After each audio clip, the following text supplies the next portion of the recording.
berikan rezeki kami, berikan kesembuhan pada anak kami, tunjuki kami dan segala macamnya. Mulut biarkan ngomong mereka, tapi hati tetap konsentrasi kepada Allah. Kenapa? Innallaha la yanzuru ila suwarikum. Allah nggak lihat bentuk kamu, pasih nggak pasih bacaan kamu, wala ajsamikum, rupa kamu. Walakin Allah yang yanzuru. Allah menengok hati kamu. Waktu sujud apa yang kamu lihat? Waktu ruku apa yang kamu? Waktu berdiri apa yang kamu? Allah lihat hati kamu.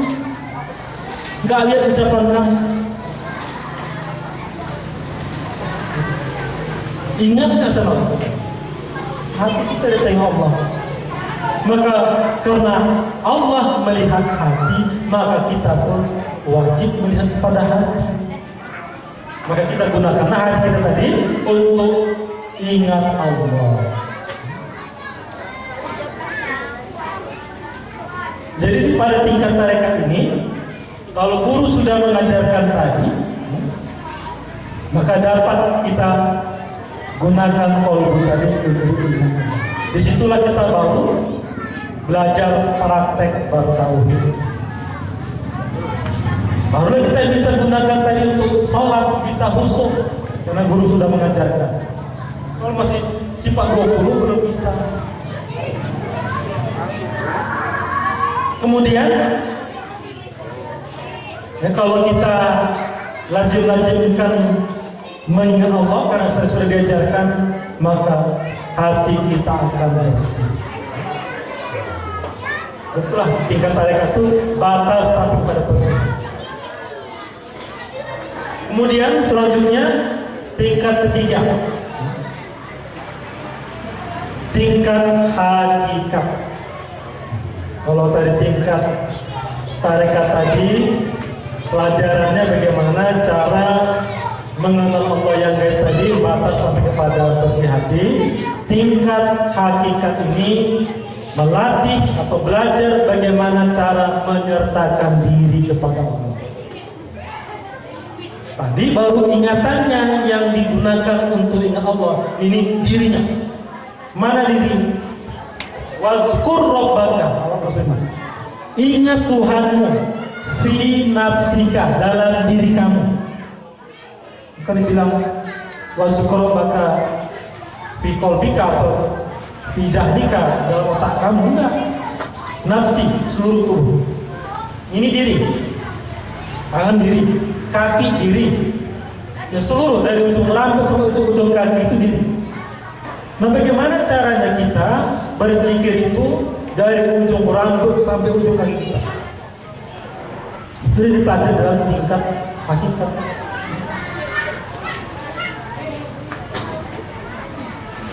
Kalau kita sertakan diri kita kepada api, apa rasanya? Panas. Kalau kita sertakan diri kita kepada es, apa rasanya? Dingin. Kalau kita sertakan diri kita kepada Allah, apa rasanya? Panas dingin. Kata Abi Thalib, man lam yazuk lam yadir. Barang siapa enggak merasa, siapa yang bisa merasa dapat beserta diri kepada Allah tadi adalah orang yang sudah berilmu. Butuhkan ilmunya.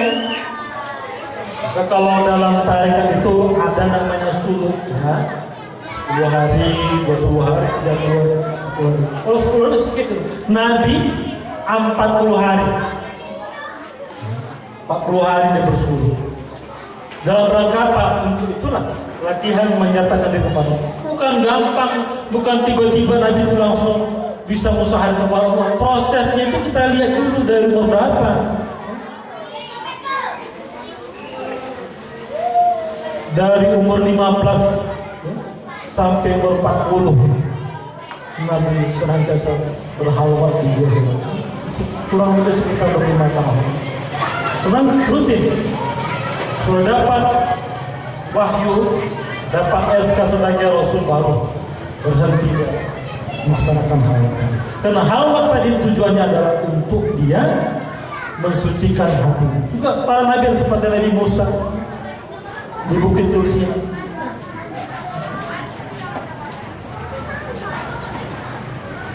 Jadi begitulah proses tadi untuk dapat berjumpa dengan Allah. Ada latihannya. Itulah pelajaran pada tingkat hakikat. Batas sampai dapat menyertakan diri kepada Allah. Jadi ilmu hakikat ini berhubungan dengan yang baik. Batasnya sampai kepada menyertakan diri kepada Allah.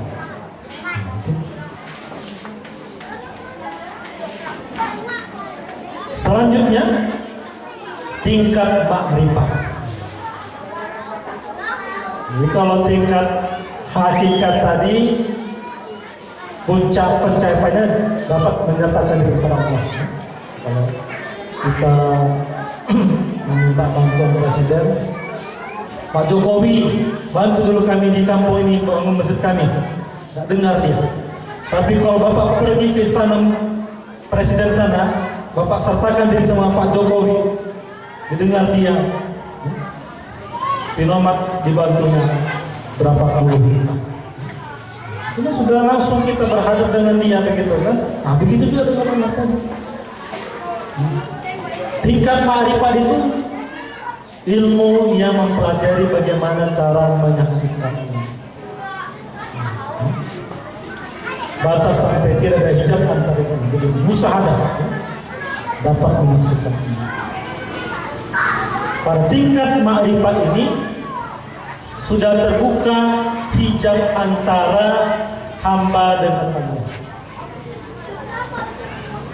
sehingga tidak ada lagi penghalang bagi dia untuk menyaksikan Allah. Jadi Bapak Ibu sekalian, nanti di surga penduduk surga itu ada dua macam. Sebutkan dalam tafsir Hurbayan. Saya baca, ada nanti penduduk surga itu yang hanya dapat menyaksikan keindahan surga, tapi nggak bisa menyaksikan Allah. Tapi ada satu lagi nanti penduduk surga yang dapat menyaksikan Allah, selain yang dapat menyaksikan keindahan surga dan dapat menyaksikan keindahan Allah. Jadi menyaksikan Allah itu lebih-lebih daripada menyaksikan surga itu indahnya. Indah surga itu lebih indah lagi dari surga itu. Itu makanya semua orang kalau mengalami perjumpaan Allah, fana dia, lupa waktu. Lihat bagaimana Sunan Kalijaga, kenapa dikatakan dia Kalijaga, penjaga kali. Tahu Bapak, 3 tahun di pinggir sungai, nggak makan, nggak minum, diam di situ. Kenapa bisa begitu? Sudah terbuka hijabnya. Ini yang merasakan sebentar. Tapi orang menunggu di 3 tahun itu dia. Kalau kondisi perjumpaan Allah. Orang sekarang nggak lagi mempelajari ilmunya ini. Ceritanya tahu di Sunan Kalijaga itu, tapi bagaimana ilmu Sunan Kalijaga tadi nggak dipelajari. Orang sekarang mau praktis, cari ustadz yang kabar gembira, yang bisa lucu-lucu, ya kan? Bisa nanti pulang sakit perut ketawa nanti. Ya. Kasih kabar gembira, Bapak Ibu amalkan ini pahala sekudang, ini Pak amalkan pahala serumbu, cerita pahala saja. Kalau pahala sudah pasti dapat itu hak kita. Jangan karena apa kata Allah, kalau kita berilmu ya, tafakkaru saati hudurul qalbi Allah khairun min alfisan. Tafakkur hadir hati satu saja lebih baik daripada beramal 1000 tahun. Orang beramal kalau ada umur 1000 tahun, beramal ibadah selama 1000 tahun, tapi hatinya enggak ingat Allah, kita cukup menandingin 1 detik saja. Apalagi kita setiap hari, belum lagi nanti bulan puasa yang 1000 tahun tadi digandakan kali 70. Wah, makanya dikatakan kalau kamu jadikan ya daun menjadi lembarannya, keranting menjadi penanya, air laut menjadi tintanya, tidak akan kamu bisa menerus nikmat Allah. Nikmat yang mana? Itulah nikmat qalbu tadi. Dengan nikmat itu terdapat pahala yang banyak. Kalau nikmat jahil nih, nikmat apa kali sih yang kita dapat? Kita bukannya orang-orang kaya kali, dapat makan bersyukur. Nikmat dunia ini terbatas kita. Kenikmatan yang paling dapat itu kata Allah ya, di dunia ini cuma ada 100 nikmat itu yang telah Allah ciptakan. 99 itu di surga dikasih. Yang satu diturunkan di bumi ini. Yang satu itu pun tidak perlu mendapatkannya. Yang paling penuh mendapat itu Fir'aun. Fir'aun itu penuh mendapatkan nikmat satu. Satu nikmat orang sudah ngaku jadi Tuhan.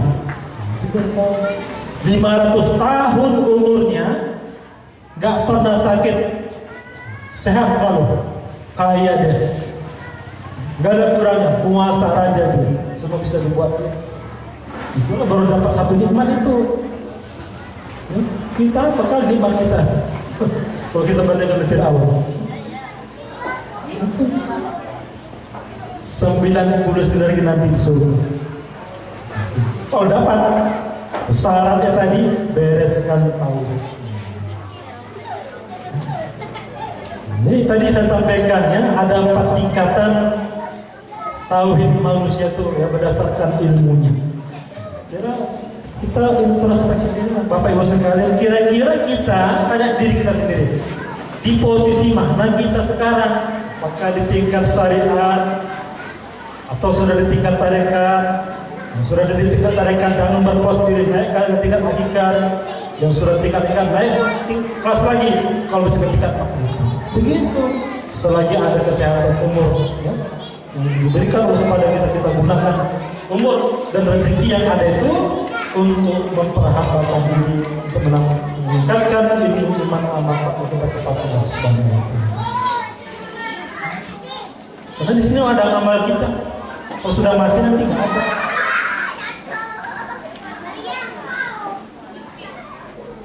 Jadi 4 pelajaran yang dapat kita ambil dari situ itu menjadi introspeksi. Tinggal kita memikirkan ini sekarang ya. Kalau kita barangkali yang sudah tua-tua ini sudah ada ilmunya, sudah dapat belajar, bagaimana anak-anak kita yang lagi sedang hijau-hijau ini? Bagaimana supaya menjadikan mereka orang-orang yang beriman? Jadi kalau tidak kita tanamkan dari sekarang, kapan lagi mereka belajar? Nah, tugas kita sekarang ini ya, untuk menuntutkan ya, ilmu ya, sebanyak kelas kita ya. Jadi makanya surga kita itu besok berdasarkan tingkatan ilmu. Maka ilmu ini merupakan syarat ya. Karena dikatakan al-amalu bila ilmin dolalun salim. Beramal tanpa ilmu sesat yang nyata. Kenapa sesat? Karena nggak tahu bagaimana cara mengerjakannya. Saya pun tadi kalau nggak tahu jalan sesat saya akan sampai. Wal ilmu bila amalin zambung kabur. Ada ilmu nggak diamalkan dosa-dosa. Orang yang berilmu nggak diamalkannya duluan nanti ke neraka 40 tahun masuk ke neraka baru terima. Jadi nggak ada alasan mundur, maju, nuntutkan ini. Kullu man bi ghairi ilmin a'malu mardudah la berkata. Ya. Semua amal yang dikerjakan tanpa ilmu, amalnya tidak diterima. La tuqbal. Mardudah tidak diterima. Jadi ilmu ini yang mesti kita pelajari adalah tidak lain ilmu hati tadi. Jadi kalau tadi Pak Lestarina tadi mengatakan Bapak Ustadz ini dari tarekat Samania.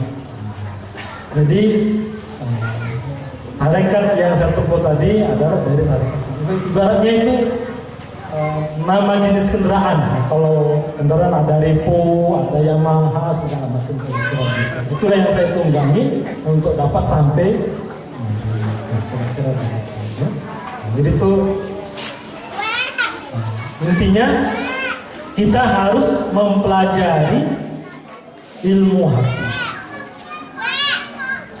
Jadi apa akibat kalau kita tidak mempelajari ilmu hati? Ada ancamannya. Kata Allah, wala tamutunna illa wa antum muslimin. Jangan kamu mati sebelum kamu menjadi muslim yang sebenar-benar.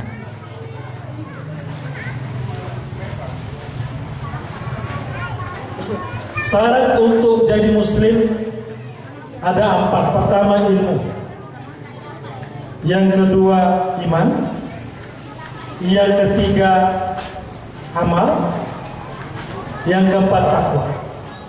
Mustahil orang bisa bertakwa kalau tanpa beramal. Mustahil orang bisa beramal tanpa beriman. Mustahil orang bisa beriman tanpa berilmu. Ilmu apalah yang membuat kita dapat beriman itu? Kata tadi, ilmu hati. Ilmu hati ini tidak lain hanya dipelajari di dalam tarekat. Enggak dipelajari ilmu hati ini di perguruan tinggi dimanapun mau kuliah, mau di Mesir, di Arab Saudi, di Jakarta, dimanapun nggak ada yang pelajari. Karena ilmu hati ini terkait dengan praktek, maka harus langsung dipelajari kepada ahli. Ilmu hati ini tidak lain adalah ilmu yang mempelajari bagaimana cara mengenal Allah, cara supaya bisa khusyuk dalam ibadah. Itulah itu.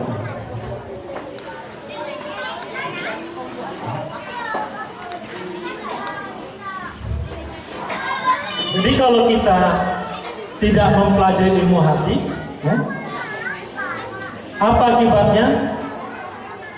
Maka sholat kita nggak khusyuk.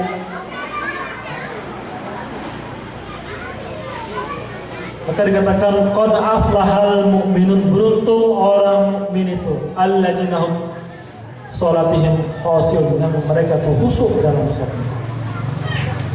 Beruntung kalau khusyuk, kalau nggak khusyuk berarti rugi. Kalau rugi berarti sia-sia. Maka tadi fawailul lil musallin, neraka bagi orang sholat. Untuk apa kita pelajari ilmu yang nggak bisa membuat kita khusyuk?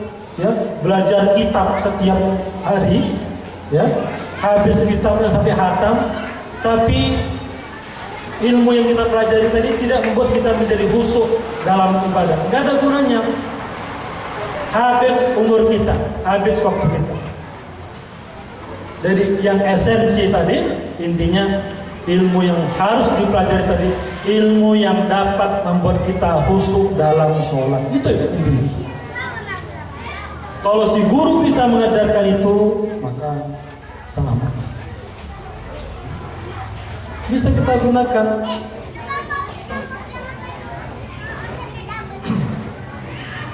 Jadi kalau kita tidak mempelajari ilmu hati, ada akibatnya kita tidak bisa khusyuk.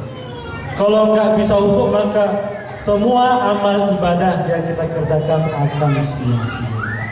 Kenapa? Nggak diberi pahala. Kalau sia-sia, capek saja yang ada. Jadi tertipu. Jadi banyak sekarang umat Islam itu tertipu.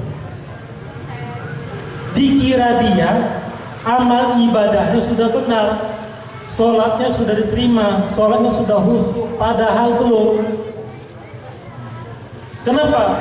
Kebanyakan orang sekarang beragama itu pakai perasaan, rasa dia sudah khusyuk, rasa dia. Nggak bisa pakai perasaan. Harus pakai logika, pakai akal.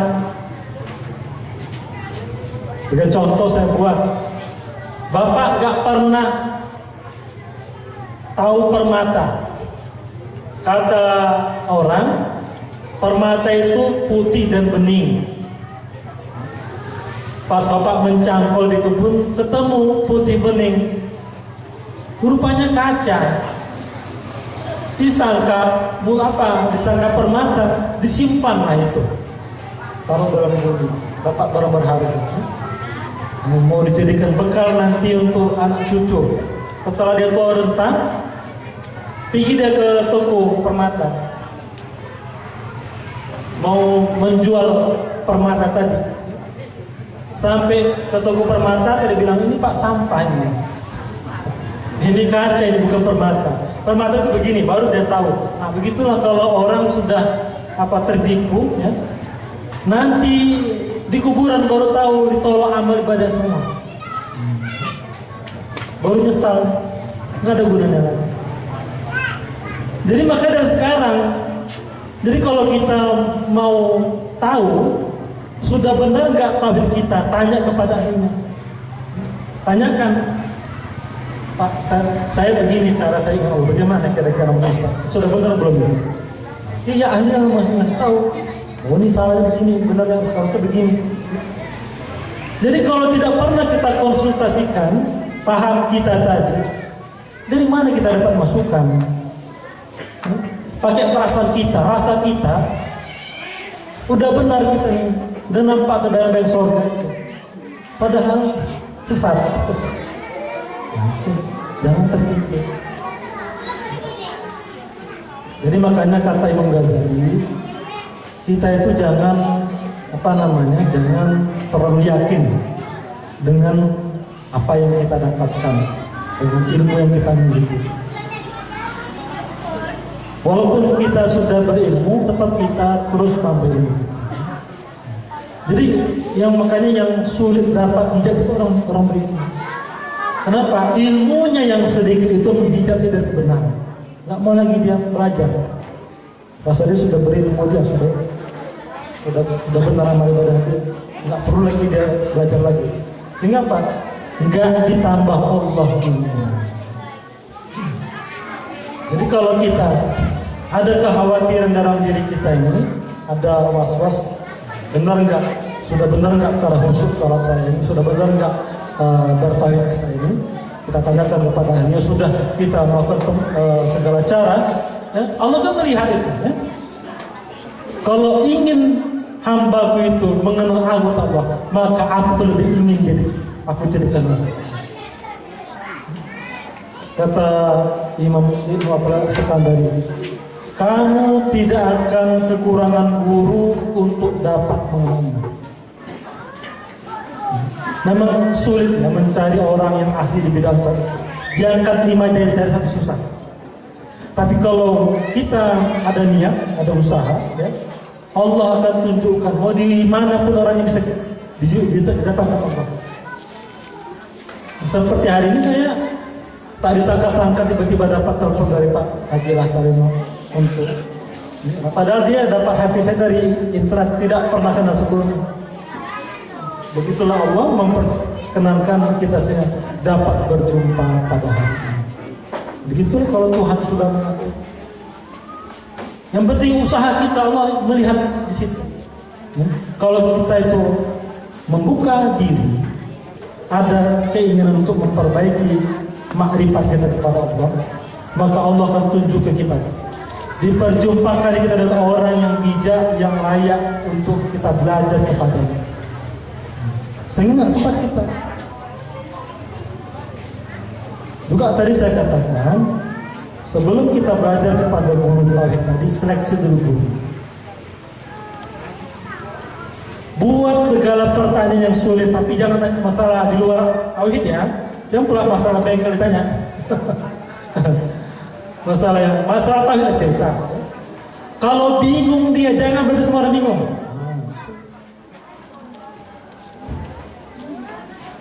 Buat segala pertanyaan sulit.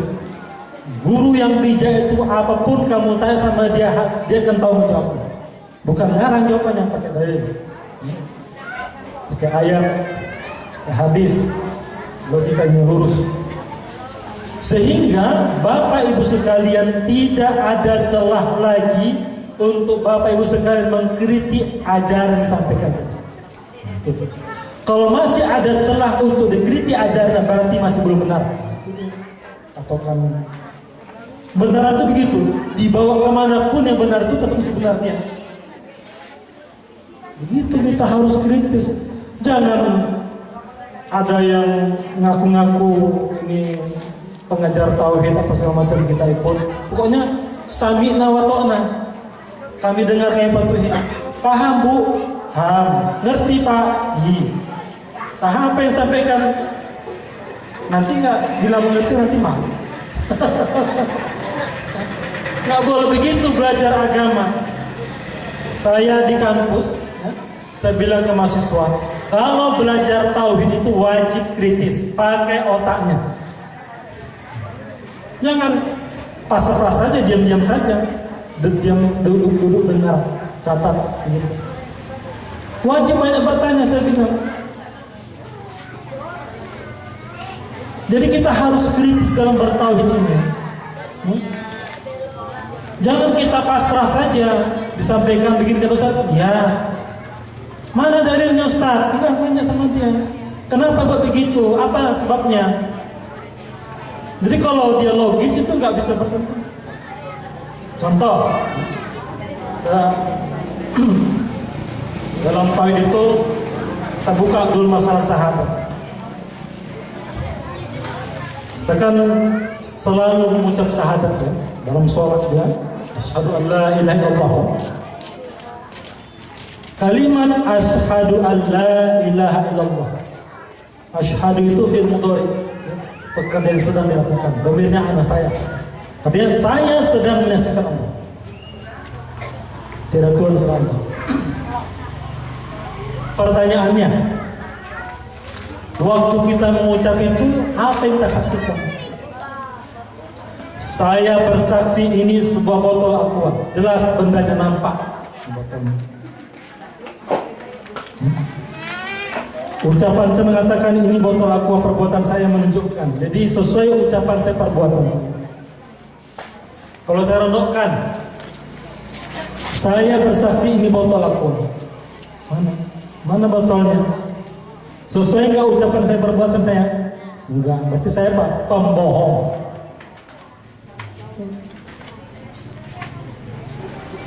Jadi kalau kita bilang kita menyaksikan Allah padahal kita nggak kita saksikan, berarti kita munafik. Tanya sama gurunya, macam mana cara menurut Ustaz? Kenapa dia menyaksikan? Pakai apa disaksikan? Kemudian syahadat Rasul, ya. Wa ashhadu anna Muhammad Rasulullah. Aku bersaksi Muhammad Rasulullah. Siapa Muhammad di situ? Apakah kita disuruh menyaksikan Nabi Muhammad, sedangkan Nabi kita sudah meninggal di kuburan? Kok yang sudah di kuburan meninggal kok disuruh saksikan? Fotonya pun nggak ada, kuburannya pun tak pernah disaksikan. Macam mana menyaksikan? Nah itu kan cuma sekedar ikrar saja. Kok cuma ikrar saja? Dari mana dalilnya itu? Jadi kalau kita sebatas ikrar saja, kita nggak paham yang kita ucapkan tadi. Apa beda kita dengan burung beo? Burung beo itu diajarkan bisa diucapkan, nggak paham. Atau kasih sama orang kafir itu, si Cina asing, tulis sebuah masalah, bisa dibaca dia, tapi nggak paham dia gimana. Siapa Muhammad di sini? Wa'lamu anna fikum rasul. Ketahui dalam diri kamu adalah Rasul. Ayat. Al-Hijrah 7. Jadi Rasul itu Rasulullah. Jadi Muhammad di situ adalah nur Muhammad yang telah Allah tanamkan ke dalam dada manusia menjadi nyawa bagi dia, Nur itu kerjanya senantiasa bertasbih kepada Allah, itu menjadi fitrah bertauhid. Saksikan di dalam mereka. Itulah apa kerjanya tadi? Menyebut Allah dengan, karena cuman nur itu yang bisa menyebut nama Allah yang ketinggian. Jadi si guru tarekat tadi harus bisa menyampaikan sampai ke situ. Kalau belum, berarti belum benar. Itulah praktek bertauhid yang sesungguhnya. Jadi ini kebanyakan guru-guru tauhid kita nggak ada cerita ke situ. Kalau belajar tauhid buka kitab Jawahirul Tauhid. Saya selalu ikut pengajian juga ya, dengan Pak Ustadz itu buka kitab belajar tauhid itu kitab itu dipakai ceritanya tentang sifat Tuhan semua. Nggak ada dapat apa-apa selain daripada itu. Kita ingin kita belajar itu dapat kita gunakan dalam ibadah, bisa membuat kita khusyuk dalam ibadah. Jadi kalau hati kita ini dapat kita gunakan ya untuk ingat Allah, bahkan sudah nanti sampai kepada makam ma'rifat ya, tingkat ma'rifat. Orang yang sudah di tingkat hakikat atau tingkat ma'rifat tadi, itu janji Allah tidak akan dicabut malaikat mautnya. Allah langsung mencabut nyawa hamba. Mana dalilnya? Firman Allah. Anisa Fadlullah. Allahu yatawaffal anfusina hina mautiha. Allah langsung mewafatkan hambanya di saat mati.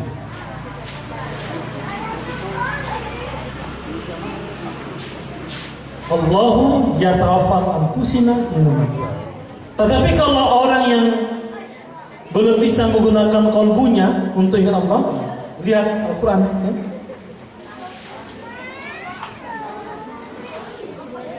Alladzina yatawaffahumul malaikatu zalimina anfusihim. Sesungguhnya yang diwafatkan oleh malaikat itu adalah orang-orang yang menzalimi dirinya. Kenapa menzalimi dirinya? Belum belajar tauhid, belum beres tauhid.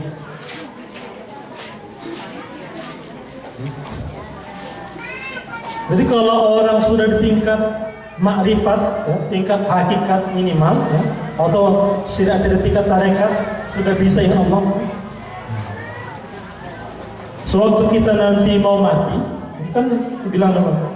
Illa biqalbin salim, kecuali hati yang salim, yang selamat. Bagaimana hati satu? Hati yang senantiasa ingat Allah.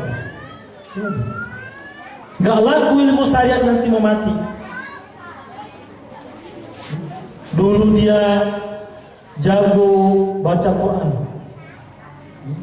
habis 30 juz, mau mati, tunjukkan sama dari Quran, suruh baca. Nampak lagi sudah dicabut pandangannya, nggak bisa lagi. Mau baca, bisikkan ke telinganya, la ilallah, tapi tidak mengucap, nggak bisa lagi. Mengucap la ilallah. Kalau dia bisa mengucap la ilaha illallah, masih ada kesadarannya. Kalau sudah sekarat tuh, dibilang sekarat, itu menggajalin, dibilang mati, sudah nggak bisa apa-apa. Dibilang hidup, sudah dibilang mati masih ada nyawanya. Dibilang hidup sudah nggak bisa apa-apa, itu sekarat. Ya. Disitulah peran ilmu hati tadi, ya, dapat kita gunakan untuk menyelamatkan kita di saat sekarang. Jadi kalau kita nggak belajar ilmu hati, hanya belajar syariat saja, nggak laku syariat kok mati. Bahaya. Nanti mau mati, itu datang malaikat maut menjemput. Sudah standby, sudah nengok jam. Di menit kesekian, detik kesekian ini nyawanya akan dicabut. Sewaktu detik-detik itu akan sampai, ya, datanglah malaikat maut mencabut nyawa kita dari ubun-ubun kita. Di situ ada zikir, tidak bisa dicoba dari perutnya. Di situ ada zikir. Coba dari kakinya, di situ pun ada zikir. Sudah seluruh tubuh berzikir kepada Allah. Barulah kemudian karena dia nggak bisa, malaikat maut melapor kepada Allah. Ya Allah, aku tidak mampu mencabut nyawa hamba ini. Jadi kalau masih bisa dicabut, dia mencabut itu tugas dia. Semua dia mencabut itu. Tapi orang yang beriman tidak akan bisa dicabut sama malaikat. Kenapa? Tadi seluruh tubuhnya berzikir kepada Allah. Jadi sama seperti begini contoh saya buat. Ambil paha, panggang di atas bara api, di atas api. Ambil merah, ambil pakai alat jepit, suruh orang pegang, nggak terbakar. Kenapa terbakar tangannya? Itu kan parang, bukan api itu. Kenapa terbakar? Parang nggak bisa membakar harusnya. Tapi apa? Karena dipanaskan tadi, jadi fungsinya seperti fungsi api yang membakar. Begitu juga tubuh yang dipakai berzikir kepada Allah tadi, bagi malaikat itu seperti tadi parang yang dipanaskan tadi. Tidak mampu dia mencabut. Kenapa? Panas. Asal ruh manusia itu dari nur. Nur Allah itu dari mana? Dari zatnya. Bukannya innalillahi wa inna ilaihi raji'un. Dari Allah kembali kepada Allah. Yang mana dari Allah ini? Ruh tadi. Dari Allah. Maka kita bisa menolong Allah. Bagi yang berilmu, innalillahi wa inna ilaihi raji'un. Dari Allah kembali kepada Allah. Kalau yang enggak berilmu, innalillahi wa inna ilaihi kubur. Kuburan itu nanti. Macam nggak bisa kembali karena kotor. Ini semua pinjaman, pandangan, penglihatan. Ada 7 sifat ma'ani yang Allah pinjamkan kepada kita.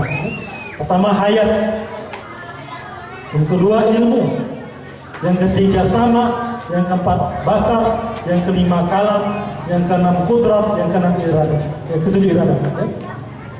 Yang 7 ini pinjaman, yang 5 nanti di saat sekarang maut akan diambil.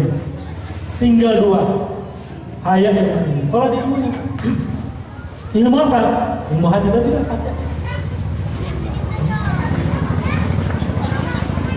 Kalau kita nggak berilmu, dicabut malaikat maut. Kalau malaikat maut seenak-enak mencabut nyawa kita, ya, itu paling enak disebut dalam hadis itu seperti kambing dikulitin hidup-hidup ditaruh asamnya. Itu paling enak itu kalau dapat begitu. Kalau enggak, kalau sama orang jatuh dihentakkan aja. Suka-suka malaikat maut itu. Tergantung amal ibadah. Tapi kalau Allah mencabut nyawa hambanya, nggak ada terasa sakit. Kata ulama, paling sakit seperti akas, tak beda baik. Sakit itu? Enggak kan? Mudah. Bagaimana cara Allah mencabut? Lihat dalam surat Al-Fajr 27 sampai 30. Cukup Allah panggil. Ya ayyuhan nafsul mutmainnah, hai jiwa yang tenang. Irji'i ila rabbika radiyatan mardiyah. Kembalilah engkau kepada Tuhanmu, aku ridha engkau. Fadkhuli fi ibadi, benarlah engkau hamba-Ku. Wadkhuli jannati, silakan saya masuk ke dalam surga. Keluar ruh itu pelan-pelan, ya. Malaikat cuma mengucap selamat, ya. Dikirim ke Baitul Maqdis tadi sampai menunggu hari berbangkit. Tapi ruh orang yang enggak mempelajari ilmu hati tadi, di kuburan, terus di penjara. Kasihan. Maka ditanya, "Marabbuka, siapa Tuhan kamu?" Kenapa itu ditanya? Iya, yang selama ini disembah siapa di dunia ini? Tanya. Di audit kita nanti. Kan? Jadi kalau kita sudah kenal yang gaib itu, nggak ada lagi tanya-tanya itu, udah aman kita. Kalaupun ditanya, bisa kita menjawab. Kenapa ada pedang kubur itu? Karena kebanyakan umat Islam yang menyembah itu nggak kenal yang disembahnya. Maka tanya di kubur dulu.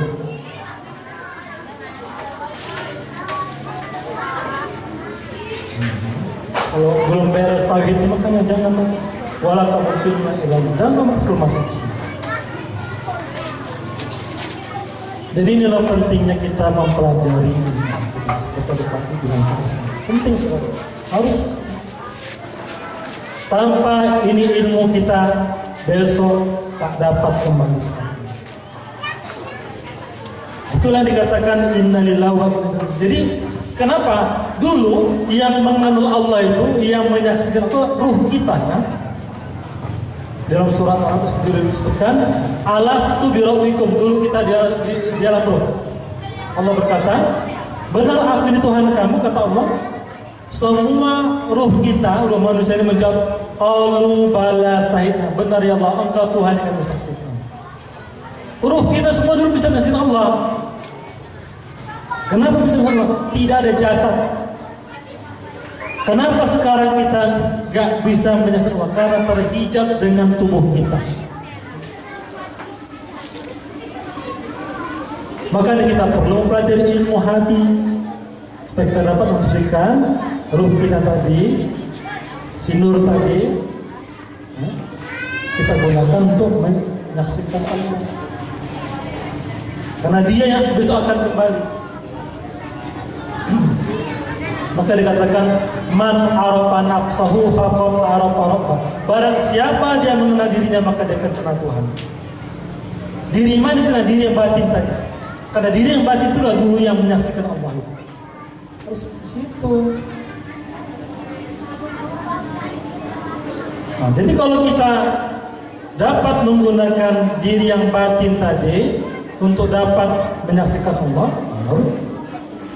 benarlah. Itu makanya sewaktu diciptakan dulu Adam, disuruh, hai malaikat, hai iblis, sujud semua kalian kepada Adam.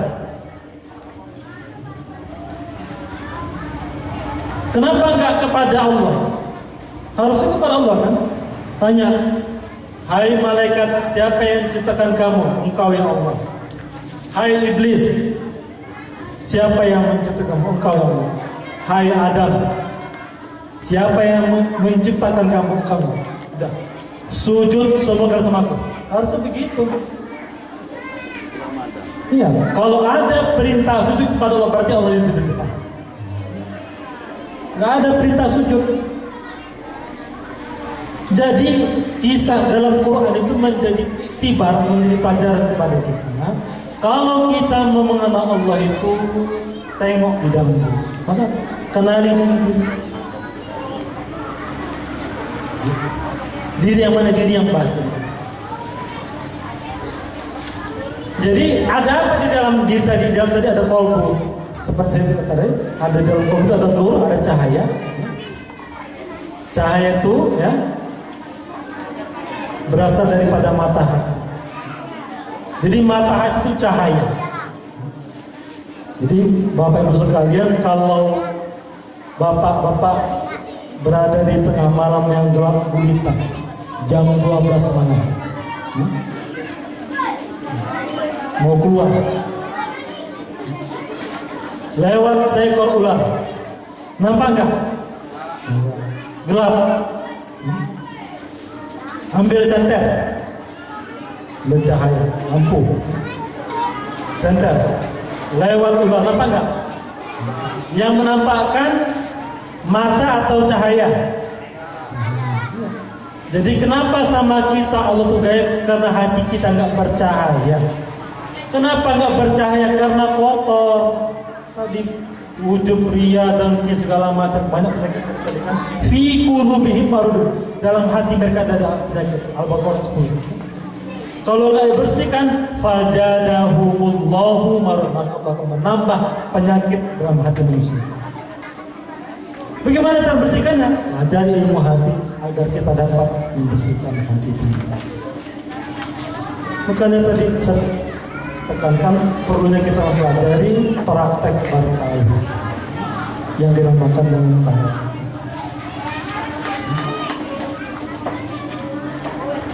Jadi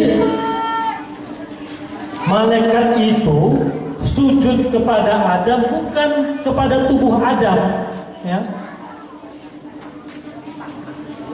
Apa yang dilihat Adam para malaikat itu? Yang dilihat adalah nur yang Allah tanamkan ke dalam dada Adam itu menjadi nyawa sendiri. Jadi hati itu seperti apa? Wadah ya, cahaya. Jadi Bapak sebagai contoh ya.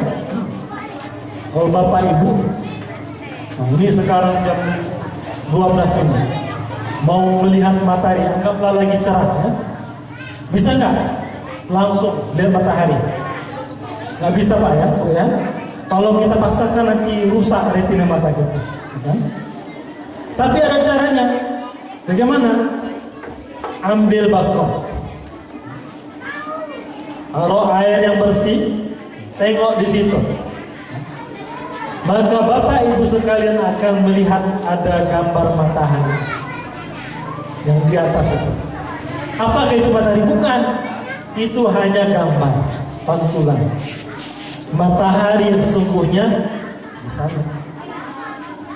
Jadi demikian juga dengan para malaikat yang Allah suruh mereka sujud semua kepada Adam itu.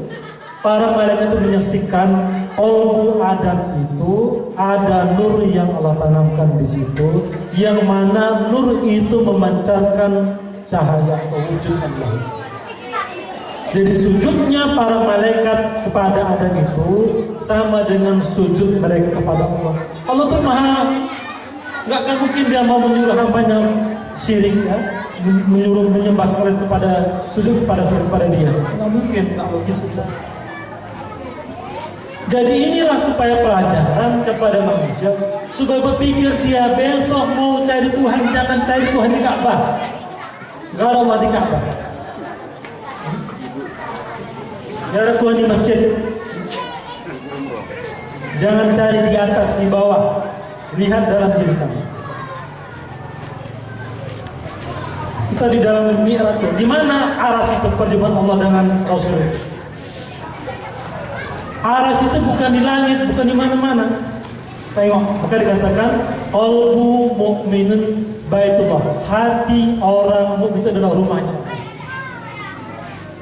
Ke hati dilihat. Jangan lihat keluar, tengok ke dalam diri. Supaya tahu yang di dalam diri apa dan bagaimana, itulah guru mengajarkan. Bagaimana praktiknya. Jelas Bapak Ibu sekalian? Itu inilah yang sekarang yang nggak dipelajari orang ya, menuntut ilmu sampai S3 sampai profesor ya, ilmu tauhid, profesor tauhid, yang ini nggak dapat dia. Dan saya banyak itu dosen-dosen saya di IAIN, kita cuma tauhid saja yang tahu, teori praktik bagaimana. Kalau guna ilmu dicari, kalau tak dapat kita gunakan untuk mengenal Allah yang kita sebut. Jadi kalau sudah saya lanjutkan tadi, ya. Jadi malaikat itu melihat nur ya, yang tertanam dalam dada Adam. Jadi mereka melihat ya, pantulan sampai seperti tadi Bapak melihat wujud gambar matahari di dalam baskom. Nah, begitulah kira-kira malaikat tadi melihat ya, Allah dalam qalbu Adam tadi. Jadi sujudnya mereka itu sama dengan sujud kepada Allah. Iblis, dia nggak melihat kelompok Adam tadi, yang dilihat tubuhnya. Aku lebih mulia diciptakan dari api, masa sujud kepada manusia diciptakan dari tanah? Aku lebih senior, 10.000 tahun diciptakan dia lebih duluan. Bahkan diangkat menjadi gurunya para malaikat. Iblis itu hamba yang paling soleh itu di antara bangsa jin. Iblis itu yang paling soleh. Dan diciptakan bangsa